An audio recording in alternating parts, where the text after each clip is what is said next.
बेटी के रिश्ते कांच का खिलौना नहीं होते जिनसे दिल बहल गया और तोड़ कर घर के बाहर फेंक दिया।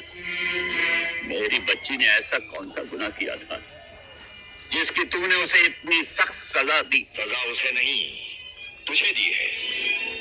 गुनहगार वो नहीं, तू है। अब शेर खान की हवेली के साए में आ ही गया है तो जवाब भी देता जा। मेरा दादा आसिफ खान, परदादा गुल खान और चाचा शाहरुख खान, इनमें से कौन है जिसे तू नहीं जानता? इस खानदान के बेटे की जमानत मांगने की जरूरत कैसे की तूने? मेहर तो हमने अपने रुखसार की हिफाजत के लिए मांगा था, अपने लिए नहीं।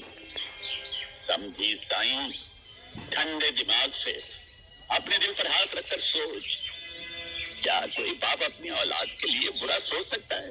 तेरी सोच में छुपी हुई खोट मैं उसी दिन समझ गया था फतेह खान। तूने सोचा कि 50 लाख रुपए और 100 एकड़ जमीन के नीचे दबकर शेर खान दफन हो जाएगा, खामोश हो जाएगा, बाहर लेकर वापस लौट जाएगा।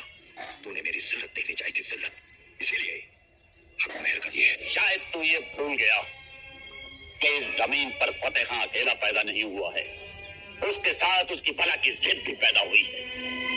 कहीं मेरी जिद किसी जिद पर आ गई तो अपनी बेटी के रास्ते में पड़े हुए बेशुमार कांटों को तो मैं अपने दामन में समेट लूंगा, लेकिन तेरे रास्ते दहकते हुए अंगारों से भर दूंगा। इतनी बुलंद आवाज में ना बोल फतेह खान, इतनी बुलंद आवाज में ना बोल।